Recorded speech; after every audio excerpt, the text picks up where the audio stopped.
ನಮ್ಮ ಜೀವಿತದ ಎಲ್ಲ ಪರಿಸ್ಥಿತಿಗಳಲ್ಲಿಯೂ ದಿವ್ಯವಾದ ಸಮಾಧಾನವನ್ನು ನಮಗೆ ನೀಡುವ ಸತ್ಯವೇದ ಅಧ್ಯಯನ ಕಾರ್ಯಕ್ರಮಕ್ಕೆ ನಿಮ್ಮೆಲ್ಲರಿಗೂ ಪ್ರೀತಿಯ ಸುಸ್ವಾಗತ.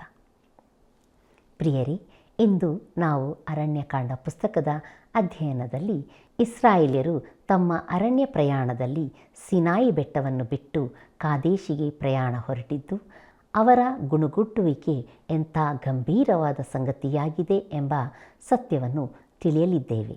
ಆದುದರಿಂದ ಬನ್ನಿರಿ, ನಮ್ಮನ್ನು ಪರಿಶುದ್ಧಾತ್ಮನ ಹತೋಟಿಗೆ ಕೊಟ್ಟು ದೇವರ ವಾಕ್ಯಗಳನ್ನು ಅಧ್ಯಯನ ಮಾಡೋಣ. ಆಲೋಚನಕರ್ತನು ಪರಾಕ್ರಮಿಯಾದ ದೇವರಾಗಿರುವ ನಮ್ಮ ರಕ್ಷಕನಾದ ಯೇಸು ಕ್ರಿಸ್ತನ ಪರಿಶುದ್ಧವುಳ್ಳ ನಾಮದಲ್ಲಿ ನಿಮ್ಮೆಲ್ಲರಿಗೂ ನನ್ನ ಪ್ರೀತಿಯ ವಂದನೆಗಳು.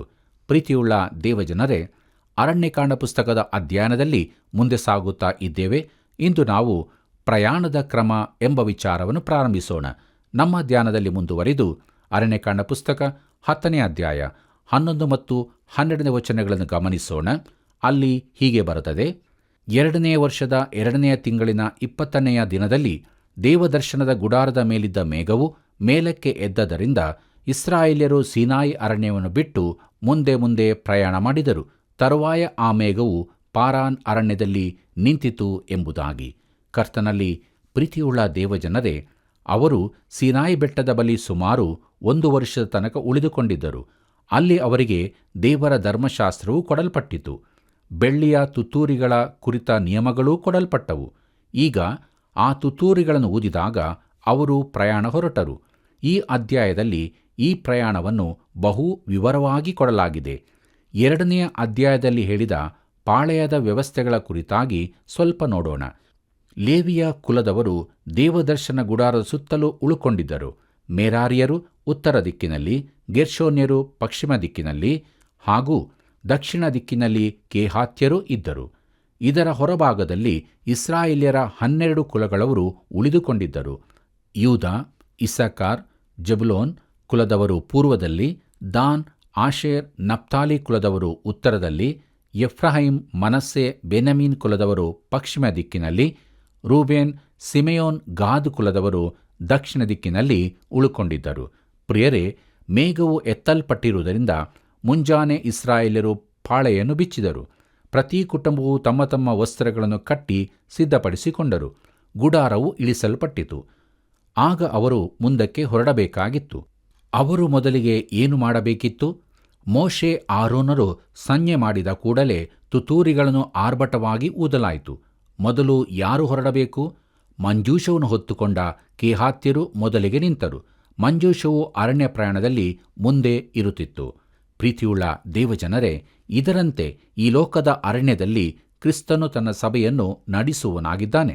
ಮಂಜೂಷವು ಯೇಸು ಕ್ರಿಸ್ತನಿಗೆ ಸೂಚನೆಯಾಗಿದೆ.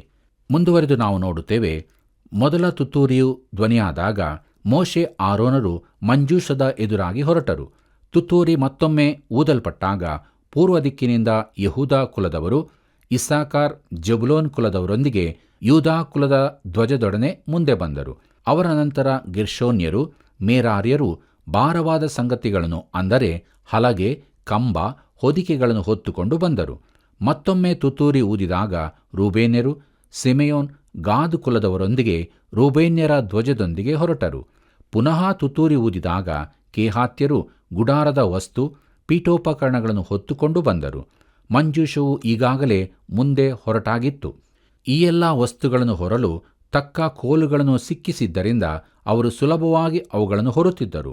ಮತ್ತೊಮ್ಮೆ ತುತ್ತೂರಿ ಊದಿದಾಗ ಎಫ್ರಾಯಿಮರ, ಮನಸ್ಸೆ, ಬೆನ್ಯಾಮೀನ್ ಕುಲದವರೊಂದಿಗೆ ಎಫ್ರಾಯಿಮರ ಧ್ವಜದೊಂದಿಗೆ ಹೊರಟರು. ಕೊನೆಯದಾಗಿ ದಾನ್ ಕುಲದವರು ತಮ್ಮ ಧ್ವಜದೊಡನೆ ಆಶೇರ್, ನಫ್ತಾಲಿ ಕುಲದವರೊಂದಿಗೆ ಹೊರಟರು. ಕೊನೆಯ ಭಾಗದಲ್ಲಿ ಮಿಶ್ರ ಜನಾಂಗದವರು, ಅಂದರೆ ಇಸ್ರಾಯೇಲ್ಯರು, ಐಗುಪ್ತರೂ ಆಗಿದ್ದವರು ಹೊರಟರು. ತಾವು ಹಿಂದೆ ನಿಲ್ಲಬೇಕೋ ಹೋಗಬೇಕೋ ಎಂದು ಅವರಿಗೆ ತಿಳಿಯದಾಯಿತು. ಎಲ್ಲರೂ ಮಿಶ್ರ ಜನಾಂಗದವರಾಗಿದ್ದರು. ಆದ್ದರಿಂದ ಅವರು ಈ ಅರಣ್ಯ ಪ್ರಯಾಣದಲ್ಲಿ ಅಲೆದಾಡುವವರಂತೆ ಹಿಂದೆ ನಡೆದರು. ಯಾಜಕಾಂಡ ಪುಸ್ತಕ 24ನೇ ಅಧ್ಯಾಯದಲ್ಲಿ ನೋಡಿದ ದೇವದೂಷಣೆ ಮಾಡಿದ ಯವನಸ್ಥನು ಈ ಗುಂಪಿಗೆ ಸೇರಿದವನಾಗಿದ್ದನು. ಪ್ರೀತಿಯುಳ್ಳ ದೇವಜನರೇ, ತುತ್ತೂರಿಯು 7 ಬಾರಿ ಊದಲ್ಪಟ್ಟಿತೆಂಬುದನ್ನು ನೀವು ಗಮನಿಸಿದ್ದೀರೋ? ಪ್ರಕಟಣೆ ಪುಸ್ತಕದಲ್ಲಿ ಕೂಡ 7 ತುತ್ತೂರಿಗಳು ಊದಲ್ಪಟ್ಟದನ್ನು ನೋಡುತ್ತೇವೆ. ಈ 7 ತುತ್ತೂರಿಗಳು ಇಸ್ರಾಯೇಲ್ಯರಿಗೆ ಸಂಬಂಧಪಟ್ಟವುಗಳಾಗಿವೆ. ಮಹಾಸಂಕಟ ಕಾಲದಲ್ಲಿ ಈ ತುತ್ತೂರಿಗಳು ಊದಲ್ಪಟ್ಟಾಗ ಇಸ್ರಾಯೇಲ್ಯರು ಭೂಲೋಕದ ಕಡೆಯಿಂದ ತಮ್ಮ ಸ್ವದೇಶಕ್ಕೆ ಹಿಂತಿರುಗುವರು. ಪ್ರೀತಿಯುಳ್ಳ ದೇವಜನರೇ, ಅನೇಕರು ಕೊರಿಂಥದವರಿಗೆ ಬರೆದಂಥ ಮೊದಲನೇ ಪತ್ರಿಕೆ 15ನೇ ಅಧ್ಯಾಯ 52ನೇ ವಚನದಲ್ಲಿ ಹೇಳಲಾದ ತುತ್ತೂರಿಯನ್ನು ಪ್ರಕಟಣೆ ಪುಸ್ತಕದಲ್ಲಿನ ತುತ್ತೂರಿಗಳೊಂದಿಗೆ ಸೇರಿಸಿ ಸಭೆಯು ಮಹಾಸಂಕಟ ಕಾಲದಲ್ಲಿ ಭೂಲೋಕದಲ್ಲಿರುತ್ತದೆ ಎಂದು ಹೇಳುತ್ತಾರೆ. ಆದರೆ ಕೊರಿಂಥದವರಿಗೆ ಬರೆದ ಪತ್ರಿಕೆಯಲ್ಲಿನ ತುತ್ತೂರಿಯು 1ನೇ ಥೆಸಲೋನಿಕ 4ನೇ ಅಧ್ಯಾಯ 16ನೇ ವಚನದಲ್ಲಿ ಹೇಳಿದ ದೇವದೂತನ ಸ್ವರವೇ ಆಗಿರುತ್ತದೆ. ಕರ್ತನು ತಾನೇ ಆಜ್ಞಾಘೋಷದೊಡನೆಯೂ ಪ್ರಧಾನ ದೂತನ ಶಬ್ದದೊಡನೆಯೂ ದೇವರ ತುತ್ತೂರಿ ಧ್ವನಿಯೊಡನೆಯೂ ಇಳಿದು ಬರುವನು ಎಂಬುದಾಗಿ. ಪ್ರಿಯರೇ, ಆತನ ಧ್ವನಿಯು ಪ್ರಧಾನ ದೂತನ ಶಬ್ದದಂತೆಯೂ ತುತ್ತೂರಿಯ ಧ್ವನಿಯಂತೆಯೂ ಇರುತ್ತದೆ. ನಮಗೆ ಇದು ತಿಳಿದಿದೆ, ಯಾಕೆಂದರೆ ಪ್ರಕಟಣೆ 1ನೇ ಅಧ್ಯಾಯ 10ನೇ ವಚನದಲ್ಲಿ ಯೋಹಾನನು ಹೀಗೆ ಬರೆಯುತ್ತಾನೆ: ನಾನು ಕರ್ತನ ದಿನದಲ್ಲಿ ದೇವರಾತ್ಮವಶನಾಗಿ ನನ್ನ ಹಿಂದುಗಡೆ ತುತ್ತೂರಿಯ ಶಬ್ದದಂತಿರುವ ಮಹಾಶಬ್ದವನ್ನು ಕೇಳಿದೆನು ಎಂಬುದಾಗಿ. ಪ್ರೀತಿಯುಳ್ಳ ದೇವಜನರೇ, ಮುಂದುವರೆದು ನಾವು ನೋಡುತ್ತೇವೆ, ತನ್ನೊಂದಿಗೆ ಮಾತನಾಡಿದವನಾರೆಂದು ಯೋಹಾನನು ಹಿಂದಕ್ಕೆ ತಿರುಗಿದಾಗ ಅವನು ಯಾರನ್ನು ಕಂಡನು? ಮಹಿಮೆಯ ಕ್ರಿಸ್ತನು ಶ್ರೇಷ್ಠ ಮಹಾಯಾಜಕನಾಗಿದ್ದಾತನನ್ನು ಕಂಡನು. ಆತನ ಧ್ವನಿಯು ತುತ್ತೂರಿಯ ಶಬ್ದದಂತೆ ಇತ್ತು. ಆ ಸ್ವರವು ಸತ್ತವರನ್ನು ಎಬ್ಬಿಸುವುದು, ಆತನ ಬರೋಣದ ಸಮಯದಲ್ಲಿರುವವರ ಶರೀರವನ್ನು ಬದಲಾಯಿಸುವುದು. ಸಭೆಗಾಗಿ ಕೊಡಲ್ಪಡುವ ತುತ್ತೂರಿಯ ಧ್ವನಿಯು ದೇವಕುಮಾರನ ಸ್ವರವೇ ಆಗಿರುವುದು. ಪ್ರೀತಿಯುಳ್ಳ ದೇವಜನರೇ, ಇಸ್ರಾಯೇಲ್ಯರ ಜೀವಿತದಲ್ಲಿ ತುತ್ತೂರಿ ಉತ್ತಮ ಪಾತ್ರ ವಹಿಸುತ್ತದೆ. ಅವರ ಅರಣ್ಯ ಪ್ರಯಾಣದಲ್ಲಿ ಅವರನ್ನು ಮುಂದೆ ಚಲಿಸುವಂತೆ ಮಾಡುವುದು ತುತ್ತೂರಿಯಾಗಿದೆ. ಮುಂದೆ ಈ ಲೋಕದ ಅರಣ್ಯದಲ್ಲಿ ಅವರನ್ನು ಸ್ವದೇಶಕ್ಕೆ ಒಟ್ಟುಗೂಡಿಸುವುದು ತುತ್ತೂರಿಯೇ ಆಗಿದೆ. ಬನ್ನಿರಿ ಪ್ರಿಯರೇ, ನಮ್ಮ ಧ್ಯಾನದಲ್ಲಿ ಮುಂದುವರೆದು ಅರಣ್ಯಕಾಂಡ ಪುಸ್ತಕ 10ನೇ ಅಧ್ಯಾಯ 29ನೇ ವಚನವನ್ನು ಗಮನಿಸೋಣ. ಅಲ್ಲಿ ಹೀಗೆ ಬರೆದದೆ: ಮೋಶೆ ತನ್ನ ಮಾವನಾಗಿದ್ದ ಮಿದ್ಯಾನ್ಯನಾದ ರೆಗುವೇಲನ ಮಗನಾದ ಹೋಬಾಬನಿಗೆ, ಯೆಹೋವನು ನಮಗೆ ಕೊಡುತ್ತೇನೆಂದು ವಾಗ್ದಾನ ಮಾಡಿದ ದೇಶಕ್ಕೆ ನಾವು ಪ್ರಯಾಣ ಮಾಡುತ್ತಾ ಇದ್ದೇವೆ. ಇಸ್ರಾಯೇಲ್ಯರಿಗೆ ಮೇಲನ್ನುಂಟು ಮಾಡುತ್ತೇನೆಂದು ಯೆಹೋವನು ತಾನೇ ಹೇಳಿದ್ದಾನೆ. ಆದುದರಿಂದ ನೀನು ನಮ್ಮ ಜೊತೆಯಲ್ಲಿ ಬಾ, ನಮ್ಮಿಂದ ನಿನಗೂ ಮೇಲುಂಟಾಗುವುದೆಂದು ಹೇಳಿದನು ಎಂಬುದಾಗಿ. ಪ್ರೀತಿಯುಳ್ಳ ಸಹೋದರ ಸಹೋದರಿಯರೇ, ಮೋಶೆಯ ಮಾವನೊಂದಿಗೆ ಮೋಶೆಯು ನಡಕೊಂಡ ರೀತಿಯನ್ನು ಇಲ್ಲಿ ನಾವು ನೋಡುತ್ತೇವೆ. ಇದನ್ನು ಸಭೆಗೂ ಅನ್ವಯಿಸಬಹುದು. ನಾವು ಈ ಲೋಕದಲ್ಲಿ ಅಪರಿಚಿತರು, ಪ್ರಯಾಣ ಮಾಡುವ ಪ್ರವಾಸಿಗಳೂ ಆಗಿದ್ದೇವೆ. ನಾವು ಅರಣ್ಯ ಪ್ರಯಾಣದಲ್ಲಿದ್ದೇವೆ, ಆದರೆ ಕರ್ತನಾದ ಯೇಸುವಿನ ಸನ್ನಿಧಾನಕ್ಕೆ ಹೋಗುವವರಾಗಿದ್ದೇವೆ. ನಮ್ಮ ಆಹ್ವಾನವು ಮೋಶೆ ಕೊಟ್ಟ ಆಹ್ವಾನದಂತೆ ನಮ್ಮ ಜೊತೆಗೆ ಬನ್ನಿರಿ ಎಂಬುದಾಗಿ. ಕರ್ತನಲ್ಲಿ ಪ್ರೀತಿಯುಳ್ಳ ಸಹೋದರ ಸಹೋದರಿಯೇ, ಕರ್ತನಾದ ಯೇಸುವಿನ ಮೇಲೆ ನೀನು ನಂಬಿಕೆ ಇಟ್ಟಿರದಿದ್ದರೆ ನೀನು ಈ ಗುಂಪನ್ನು ಸೇರಿಕೊಳ್ಳಬಹುದು. ನಾವು ಕ್ರಿಸ್ತನಿರುವಲ್ಲಿಗೆ ಹೋಗುತ್ತಿರುವುದರಿಂದ ಈ ಪ್ರಯಾಣವು ಬಹು ಆನಂದಕರವಾದದ್ದಾಗಿದೆ. ಸಾಮಾನ್ಯ ಪ್ರವಾಸಿಗರಂತೆ ನಾವಲ್ಲ. ನಾವು ದೇವರ ಕೃಪೆಯಿಂದ ರಕ್ಷಿಸಲ್ಪಟ್ಟ ಪಾಪಿಗಳಾಗಿದ್ದೇವೆ. ನೀನು ಪಾಪಿ ಎಂಬುದು ನಿನಗೆ ಮನವರಿಕೆಯಾದರೆ, ರಕ್ಷಕನು ನಿನಗೆ ಬೇಕೆಂದಿದ್ದರೆ ಆತನ ಮೇಲೆ ನಂಬಿಕೆಯಿಟ್ಟು ಆತನನ್ನು ಹಿಂಬಾಲಿಸು. ಈ ಪ್ರಯಾಣಕ್ಕೆ ಸೇರಿಕೋ. ಇದು ಪ್ರತಿಭಟನಾ ಮೆರವಣಿಗೆಯಲ್ಲ, ರಕ್ಷಣಾ ಮೆರವಣಿಗೆ, ಬಿಡುಗಡೆಯ ಮೆರವಣಿಗೆ. ಇದು ಪರಲೋಕದ ಚಿಯೋನಿಗೆ ಸೇರುವ ಪ್ರಯಾಣ. ಆ ಚಿಯೋನು ಹೊಸ ಯೆರೂಸಲೇಮ್ ಆಗಿದ್ದು ಪರಲೋಕದಿಂದ ದೇವರ ಬಳಿಯಿಂದ ಮದಲಗಿತ್ತಿಯಂತೆ ಶೃಂಗರಿಸಲ್ಪಟ್ಟು ಇಳಿದು ಬರುತ್ತದೆ.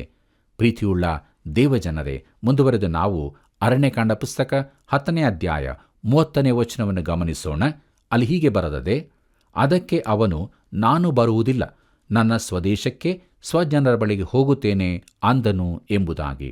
ಪ್ರಿಯರೇ, ಮೋಶೆ ಅವನನ್ನು ಬೇಡಿಕೊಳ್ಳುತ್ತಾ ಇದ್ದನು, ಆದರೆ ಅದನ್ನು ಅವನು ಮಾಡಬಾರದಿತ್ತು. ಬನ್ನಿರಿ, ಮುಂದುವರೆದು ನಾವು ಅರಣ್ಯಕಾಂಡ ಪುಸ್ತಕ 10ನೇ ಅಧ್ಯಾಯ 31ನೇ ವಚನವನ್ನು ನೋಡೋಣ. ಅಲ್ಲಿ ಹೀಗೆ ಬರೆದದೆ: ಆದರೆ ಮೋಶೆ ಅವನಿಗೆ, ನಮ್ಮನ್ನು ಬಿಟ್ಟು ಹೋಗಬೇಡವೆಂದು ನಿನ್ನನ್ನು ಬೇಡಿಕೊಳ್ಳುತ್ತೇನೆ.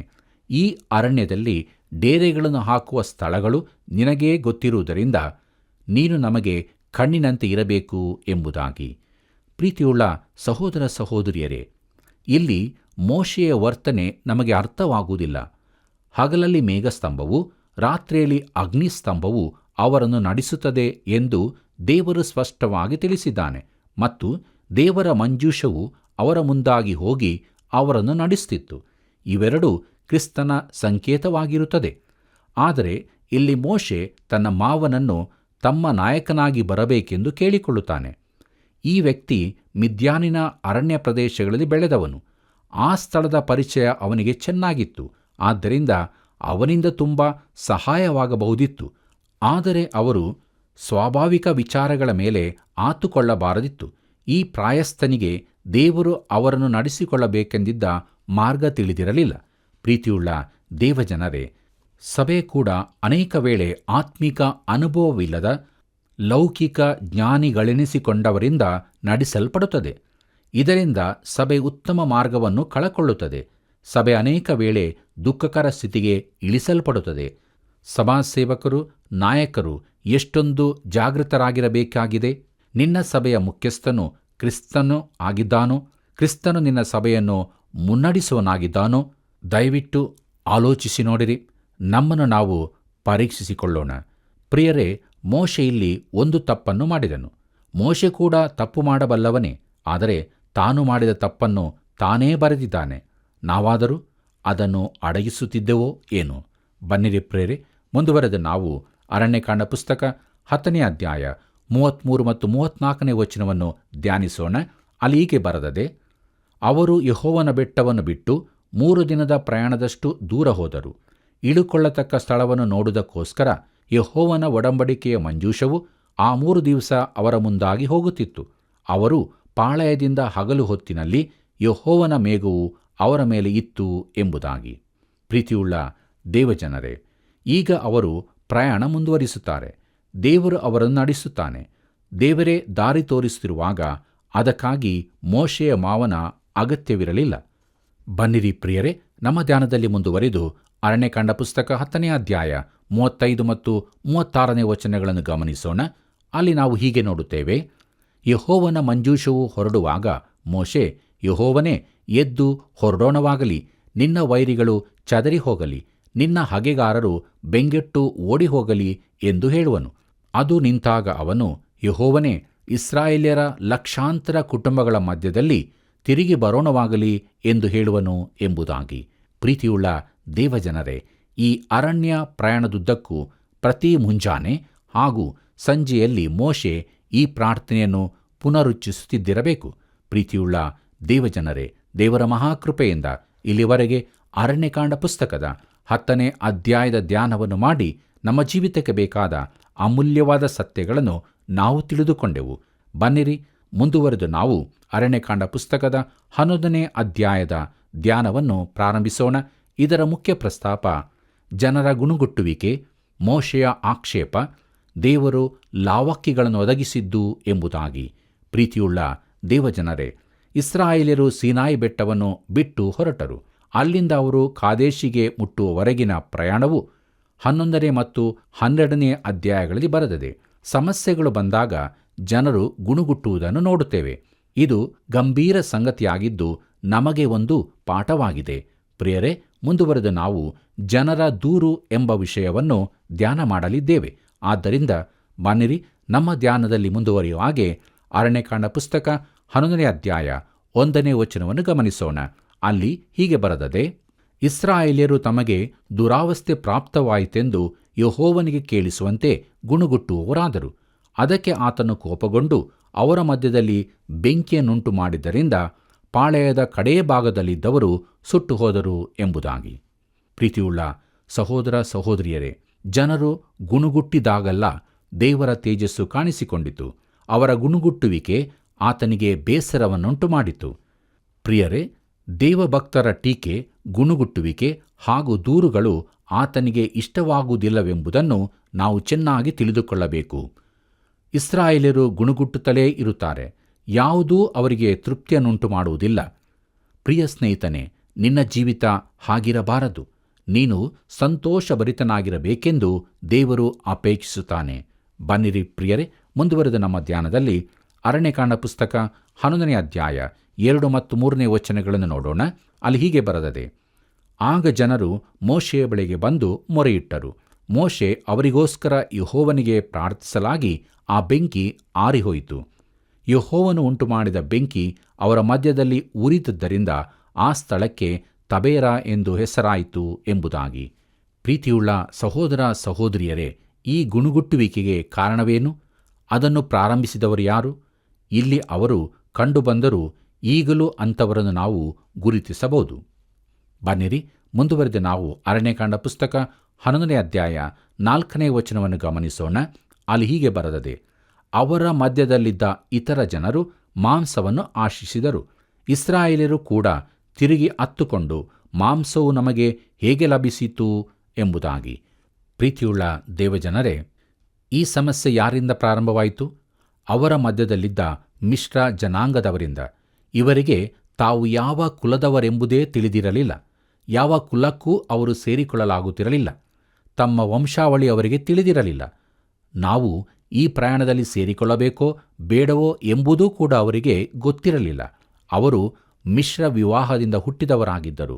ಅವರಲ್ಲಿನ ಒಬ್ಬ ಹೆತ್ತವರು ಐಗುಪ್ತದಲ್ಲೂ ಒಬ್ಬ ಹೆತ್ತವರು ಇಸ್ರಾಯೇಲರಲ್ಲಿಯೂ ಇದ್ದರು. ಐಗುಪ್ತವನ್ನು ಮೆಚ್ಚಿಕೊಂಡಿದ್ದ ಅವರು ಐಗುಪ್ತರಂತೆಯೂ, ಅರಣ್ಯ ಪ್ರಯಾಣದಲ್ಲಿ ಸೇರಿಕೊಂಡಿದ್ದ ಅವರು ಇಸ್ರಾಯೇಲರಂತೆಯೂ ಇದ್ದರು. ಪ್ರೀತಿಯುಳ್ಳ ದೇವಜನರೇ, ನಮಗಿದು ತಿಳಿದಿದೆಯೋ? ಈಗಲೂ ನಮ್ಮ ಸಭೆಗಳಲ್ಲಿ ಇಂತಹ ಜನರು ಇರುತ್ತಾರೆ. ಸಭೆಯವರೊಂದಿಗೆ ಸೇರಿಕೊಂಡು ಆರಾಧನೆಗಳಿಗೆ ಬರುತ್ತಾರೆ, ನೈತಿಕ ಜೀವಿತ ನಡೆಸಲು ಪ್ರಯತ್ನಿಸುತ್ತಾರೆ, ಇದರಿಂದ ಸಭೆಯ ಭಾಗವಾಗಿರುತ್ತಾರೆ. ಆದರೆ ವಾರದ ಉಳಿದ ದಿನಗಳಲ್ಲಿ ಲೋಕದೊಂದಿಗೆ ಸೇರಿಕೊಳ್ಳುತ್ತಾರೆ. ಹೀಗೆ ಮಿಶ್ರ ತಳಿಗಳಂತೆ ಇರುತ್ತಾರೆ. ತಾವು ಯಾವ ಗುಂಪಿಗೆ ಸೇರಿದವರೆಂದು ಅವರಿಗೇ ತಿಳಿದಿರುವುದಿಲ್ಲ. ತಾವು ಹೊಸದಾಗಿ ಹುಟ್ಟಿದವರೋ ಎಂಬುದೂ ಕೂಡ ಅವರಿಗೆ ತಿಳಿದಿರುವುದಿಲ್ಲ. ಪ್ರೀತಿಯುಳ್ಳ ಸಹೋದರ ಸಹೋದರಿಯರೇ, ಸಭೆಯಲ್ಲಿ ಸಮಸ್ಯೆಯನ್ನುಂಟು ಮಾಡುವವರು ಇಂಥ ಮಿಶ್ರ ತಳಿಯವರೇ ಎಂಬುದನ್ನು ನನ್ನ ಸಭಾ ಸೇವೆಯ ಆರಂಭದಿಂದ ನಾನು ತಿಳಿದುಕೊಂಡಿದ್ದೇನೆ. ಅವರು ಸಭೆಯೊಂದಿಗೂ ಲೋಕದೊಂದಿಗೂ ಸೇರಿಕೊಂಡಿರುತ್ತಾರೆ. ಸಭಾ ಸಂಭ್ರಮಗಳು, ಕೂಟಗಳು ಅವರಿಗೆ ಬೇಕು, ಆದರೆ ವಾಕ್ಯ ಧ್ಯಾನಕ್ಕೆ ಸೇರಿಕೊಳ್ಳುವುದಿಲ್ಲ.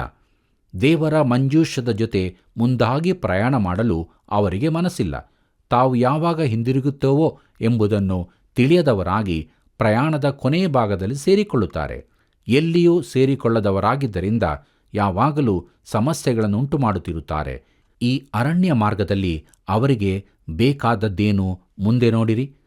ಅರಣ್ಯಕಾಂಡ ಪುಸ್ತಕ 11ನೇ ಅಧ್ಯಾಯ 5 ಮತ್ತು 6ನೇ ವಚನ ಹೀಗೆ ಹೇಳುತ್ತದೆ: ಐಗುಪ್ತ ದೇಶದಲ್ಲಿ ನಾವು ಬಿಟ್ಟಿಯಾಗಿ ತಿನ್ನುತ್ತಿದ್ದ ಮೀನು, ಸವತೆಕಾಯಿ, ಕರ್ಬೂಜು, ಉಳ್ಳಿಗಡ್ಡೆ, ನೀರುಳ್ಳಿ, ಬೆಳ್ಳುಳ್ಳಿ ಇವು ನೆನಪಿಗೆ ಬರುತ್ತವಲ್ಲ.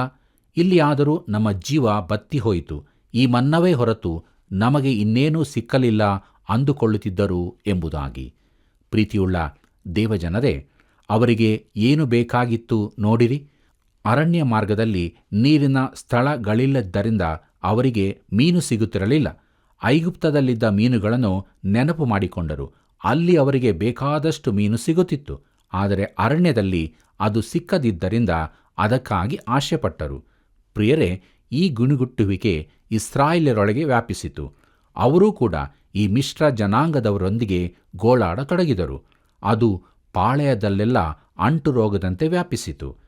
ಪ್ರೀತಿಯುಳ್ಳ ಸಹೋದರ ಸಹೋದರಿಯರೇ, ಮನ್ನದ ಕುರಿತು ದೂರನ್ನು ಹೇಳತೊಡಗಿದರು. ಅವರಿಗೆ ಊಟಕ್ಕಾಗಿ ದೇವರಿಂದ ಮನ್ನವು ಪ್ರತಿದಿನ ದೊರಕುತ್ತಿತ್ತು. ಆದರೆ ಈಗ ಅದು ಅವರಿಗೆ ಇಷ್ಟವಾಗಲಿಲ್ಲ. ಬನ್ನಿರಿ, ಮುಂದುವರೆದು ನಾವು ನಮ್ಮ ಕಾರ್ಯಕ್ರಮದ ಅಂತ್ಯಭಾಗದಲ್ಲಿ ಕೊನೆಯದಾಗಿ ಅರಣ್ಯಕಾಂಡ ಪುಸ್ತಕ 11ನೇ ಅಧ್ಯಾಯ 7ನೇ ವಚನದಿಂದ 9ನೇ ವಚನವನ್ನು ಧ್ಯಾನಿಸೋಣ. ಅಲ್ಲಿ ಹೀಗೆ ಬರೆದದೆ: ಆ ಮನ್ನವು ಕೊತ್ತಂಬರಿ ಕಾಳಿನಂತಿತ್ತು, ಬದೋಲಕ ಧೂಪದಂತೆ ಕಾಣಿಸಿತು. ಜನರು ತಿರುಗಾಡುತ್ತಾ ಅದನ್ನು ಕೂಡಿಸಿಕೊಂಡು ಬೀಸುವ ಕಲ್ಲುಗಳಿಂದ ಬೀಸಿ, ಇಲ್ಲವೇ ಒರಳಿನಿಂದ ಕುಟ್ಟಿ ಪಾತ್ರೆಗಳಲ್ಲಿ ಬೇಯಿಸಿದ ರೊಟ್ಟಿಗಳನ್ನು ಮಾಡಿಕೊಂಡರು. ಅದರ ರುಚಿ ಎಣ್ಣೆ ಬೆರೆಸಿ ಮಾಡಿದ ಭಕ್ಷ್ಯಗಳಂತಿತ್ತು. ರಾತ್ರಿ ಕಾಲದಲ್ಲಿ ಮಂಜು ಪಾಳೆಯದಲ್ಲಿ ಬೀಳುತ್ತಿದ್ದಾಗ ಅದರೊಂದಿಗೆ ಮನ್ನವು ಬೀಳುತ್ತಿತ್ತು ಎಂಬುದಾಗಿ. ಪ್ರೀತಿಯುಳ್ಳ ಸಹೋದರ ಸಹೋದರಿಯರೇ, ಅಷ್ಟು ಅದ್ಭುತವಾಗಿದ್ದ ಮನ್ನವನ್ನು ಅವರು ಮೆಚ್ಚಿಕೊಳ್ಳಲಿಲ್ಲ. ಅದನ್ನು ದಿನದಿನವೂ ತಿಂದದರಿಂದ ಅದು ಅವರಿಗೆ ಬೇಸರವನ್ನುಂಟು ಮಾಡಿತು. ಅರಣ್ಯ ಪ್ರಯಾಣದುದ್ದಕ್ಕೂ ನಡೆದು ಅವರ ಕಾಲುಗಳು ಬಾತುಕೊಳ್ಳಲಿಲ್ಲ. ಮನ್ನವನ್ನು ತಿಂದದರಿಂದ ಅವರಿಗೆ ಯಾವ ಥರದ ರೋಗವೂ ಬರಲಿಲ್ಲ. ಅದರಲ್ಲಿ ಅವರ ದೇಹಕ್ಕೆ ಬೇಕಾದ ಪೋಷಕಾಂಶಗಳೆಲ್ಲವೂ ಇದ್ದವು. ಅದು ದೇವರ ಆಹಾರವಾಗಿತ್ತು. ಈ ಮನ್ನವು ಕರ್ತನಾದ ಯೇಸು ಕ್ರಿಸ್ತನಿಗೆ ಸೂಚಕವಾಗಿತ್ತು. ಆತನನ್ನು ಪ್ರಕಟಿಸುವ ದೇವರ ವಾಕ್ಯಕ್ಕೆ ಹೋಲಿಕೆಯಾಗಿತ್ತು. ಪ್ರೀತಿಯುಳ್ಳ ದೇವಜನರೇ, ಈ ಇಸ್ರಾಯೇಲ್ಯರು ಎಂಥ ದುಷ್ಟ ಜನರು ಎಂದು ನಾವು ಅವರನ್ನು ದೂರದಿಂದ ಟೀಕಿಸದೇ ಇರೋಣ. ನಾವು ಹೇಗಿದ್ದೇವೆ? ಈ ಮನ್ನವು ಯೇಸು ಕ್ರಿಸ್ತನಿಗೆ ಸೂಚಕವಾಗಿದ್ದರಿಂದ ನಾವು ಆತನ ಕುರಿತು ಏನು ತಿಳಿದುಕೊಳ್ಳುತ್ತೇವೆ? ಆತನೆಂದರೆ ನಮಗೆ ಬೇಸರ ತಂದಿದೆಯೋ? ಪ್ರೀತಿಯುಳ್ಳ ಸಹೋದರ ಸಹೋದರಿಯರೇ, ಅನೇಕ ಕ್ರೈಸ್ತರಿಗೆ ಯೇಸು ಕ್ರಿಸ್ತನೆಂಬ ಮನ್ನದ ವಿಷಯದಲ್ಲಿ ಬೇಸರ ತಂದಿದೆ. ಸತ್ಯವೇದ ಧ್ಯಾನವೆಂದರೆ ಅವರಿಗೆ ಇಷ್ಟವಾಗುವುದಿಲ್ಲ. ಸಭೆಯಲ್ಲಿರುವ ಹೆಚ್ಚಿನವರಿಗೆ ಈ ದಿನಗಳಲ್ಲಿ ವಾಕ್ಯ ಧ್ಯಾನ ಬೇಸರದ ಸಂಗತಿಯಾಗಿದೆ. ಅದಕ್ಕಾಗಿ ಯಾರೂ ಸೇರಿ ಬರುವುದಿಲ್ಲ. ಈ ದಿನಗಳಲ್ಲಿ ಸಭೆಯ ಸ್ಥಿತಿ ಹೇಗಾಗಿದೆ ಎಂದರೆ, ಅವರು ದೇವರ ವಾಕ್ಯದಿಂದ ದೂರ ಹೋಗಿ ದೇವರು ಕೊಡುವ ಆಹಾರವಾದ ಮನ್ನವನ್ನು ಬಿಟ್ಟು ಏನನ್ನೋ ತಿನ್ನುತ್ತಿದ್ದಾರೆ. ಎಂಥ ಸ್ಥಿತಿ ನೋಡಿರಿ! ನಾವು ಹೇಗಿದ್ದೇವೆ? ದೇವರ ವಾಕ್ಯವನ್ನು ಅನುದಿನ ಮನ್ನವಾಗಿ ಸ್ವೀಕರಿಸುತ್ತಿದ್ದೇವೆಯೋ? ಪ್ರಿಯರೇ, ದೇವರ ವಾಕ್ಯವೇ ನಮ್ಮ ಜೀವಿತವನ್ನು ಉಜ್ಜೀವನ ಮಾಡುವಂತಾದು. ಆದ್ದರಿಂದ ಅನುದಿನವೂ ಆತನ ವಾಕ್ಯವನ್ನು ಪ್ರೀತಿಸೋಣ, ಆತನ ವಾಕ್ಯವನ್ನು ಸ್ವೀಕರಿಸೋಣ, ಆತನ ವಾಕ್ಯದಿಂದ ತುಂಬಿಸಲ್ಪಟ್ಟವರಾಗಿ ನಿತ್ಯ ಜೀವದ ನಿರೀಕ್ಷೆಯಲ್ಲಿ ಜೀವಿಸೋಣ. ಇಂಥ ಜೀವಿತವನ್ನು ಜೀವಿಸುವುದಕ್ಕೆ ದೇವರು ತಾನೇ ನಮಗೆ ಸಹಾಯ ಮಾಡಲಿ. ಕರ್ತನ ಕೃಪೆಯು ಸದಾ ನಿಮ್ಮ ಸಂಗಡ ಇರಲಿ.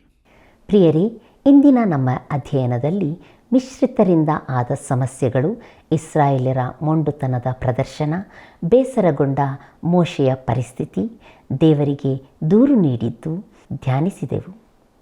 ಪ್ರಿಯರೇ, ಖಂಡಿತವಾಗಿಯೂ ಇದು ನಮ್ಮ ಸ್ಥಿತಿಯನ್ನು ತೋರಿಸಿದೆಯಲ್ಲವೇ? ದೇವರು ದಹಿಸುವ ಅಗ್ನಿಯಾಗಿರುವುದರಿಂದ ನಂಬಿಕೆಯ ಜೀವಿತದಲ್ಲಿ ಆತನಿಗೆ ವಿಧೇಯರಾಗಿ ಆತನ ನಡೆಸುವಿಕೆಗೆ ಒಳಪಟ್ಟು ಜೀವಿಸೋಣ. ಬನ್ನಿರಿ, ಪ್ರಾರ್ಥನೆ ಮಾಡೋಣ. ಅಗಮ್ಯವಾದ ಬೆಳಕಿನಲ್ಲಿ ವಾಸಿಸುವ ಪರಲೋಕದ ತಂದೆಯೇ, ಕರ್ತನೇ, ನೀನು ಯಾವಾಗಲೂ ನಮ್ಮನ್ನು ನೋಡುವವನಾಗಿದ್ದಿ. ಯಾವಾಗಲೂ ನೀನು ನಮ್ಮ ವಿಷಯದಲ್ಲಿ ಆಲೋಚಿಸುವವನಾಗಿದ್ದಿ. ನಮ್ಮ ಅನುದಿನದ ಆಹಾರದಿಂದ ಹಿಡಿದು ಎಲ್ಲ ವಿಷಯಗಳಲ್ಲಿಯೂ ನೀನು ನಮ್ಮನ್ನು ಅನುಕೂಲವಾಗಿ ಜೋಕೆಯಿಂದ ನಡೆಸುತ್ತಿ. ಹೌದು ಸ್ವಾಮಿ, ಈಗಲೂ ನಮ್ಮನ್ನು ನಾವು ನಿನ್ನ ಕೈಗೆ ಒಪ್ಪಿಸಿಕೊಡುತ್ತೇವೆ. ನಮ್ಮನ್ನು ಇನ್ನು ಮುಂದೆಯೂ ಯಾವಾಗಲೂ ನೀನೊಬ್ಬನೇ ನಡೆಸಬೇಕೆಂದು ಬೇಡಿಕೊಳ್ಳುತ್ತೇವೆ. ನಮ್ಮ ಸ್ವಬುದ್ಧಿಯನ್ನು ಪಕ್ಕದಲ್ಲಿಟ್ಟು ಕರ್ತನೆ, ನಾವು ನಿನ್ನನ್ನೇ ಆಶ್ರಯಿಸುವವರಾಗಿ ನಿನ್ನ ನಡೆಸುವಿಕೆಗಾಗಿ ಎದುರು ನೋಡುತ್ತಾ ನಿನ್ನ ಹೆಜ್ಜೆಯಲ್ಲಿ ಹೆಜ್ಜೆ ಇಟ್ಟು ನಡೆಯಲು ನಮ್ಮನ್ನು ನಡೆಸು. ನಿನ್ನೊಬ್ಬನನ್ನೇ ಆತುಕೊಂಡು ಜೀವಿಸುವಂತೆ ನಮಗೆ ಅನುಗ್ರಹಿಸು. ಈ ಪ್ರಾರ್ಥನೆಯನ್ನು ನಮ್ಮ ರಕ್ಷಕನಾದ ಯೇಸು ಕ್ರಿಸ್ತನ ಪರಿಶುದ್ಧವಾದ ನಾಮದಲ್ಲಿ ಬೇಡಿ ಹೊಂದಿದ್ದೇವೆ ಸ್ವಾಮಿ. ಆಮೇನ್. ಪ್ರಿಯರೇ, ದೇವರ ವಾಕ್ಯದ ಧ್ಯಾನದಿಂದ ನೀವು ಆಶೀರ್ವದಿಸಲ್ಪಟ್ಟಿದ್ದೀರಿ ತಾನೇ? ನಿಮ್ಮ ಅಮೂಲ್ಯವಾದ ಕರೆಗಳಿಗಾಗಿ ವಂದನೆಗಳು. ದಿನಾಲೂ ತಪ್ಪದೆ ಕಾರ್ಯಕ್ರಮ ವೀಕ್ಷಿಸಿರಿ, ಆತ್ಮದಲ್ಲಿ ಬಲ ಹೊಂದಿರಿ. ಮರೆಯದೆ ಕರೆ ಮಾಡಿರಿ. ತಿರುಗಿ ಭೇಟಿಯಾಗೋಣ. ವಂದನೆಗಳು.